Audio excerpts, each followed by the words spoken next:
Okay, this is close enough. I'm Jessica Warnke, and I'm a senior from Bennington High School. And my poem is called Pressed Roses. My aunt's funeral roses are framed and hanging on the wall. They're dried, faded, ugly, and pressed closely to the family photos that surround and fold together like the succulent petals of the flowers before they withered. Roses decorating the casket of my mother's sister. Her face is missing from scenes of life gone by, and the only one she stands in is blemished by a looming shadow over her shoulder, a face blackened by the Sharpie my mother held with shaking hands as she tried to erase your existence.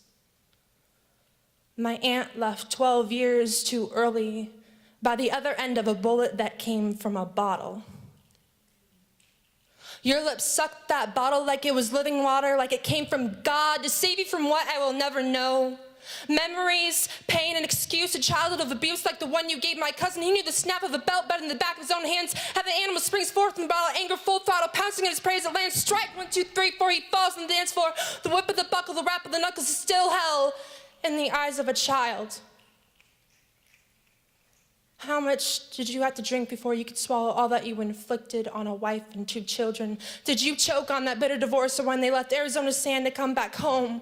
Home where it should be safe, where you shouldn't have to worry about how drunk Dad is today, whether he can even stand on 2 feet.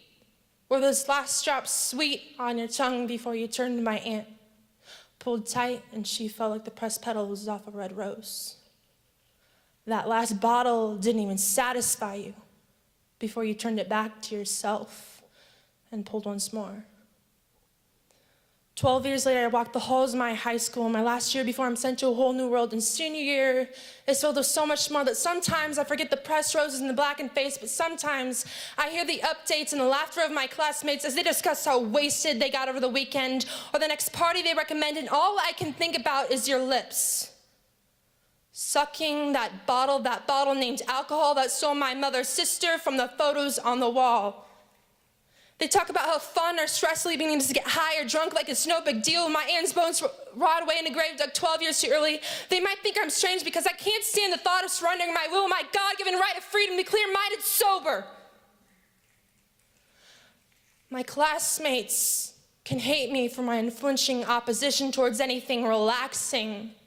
My immediate response to tattle, because no one saved you from the bottle, but maybe I could save them or myself, and then I won't be haunted by the pressed roses hanging on my wall.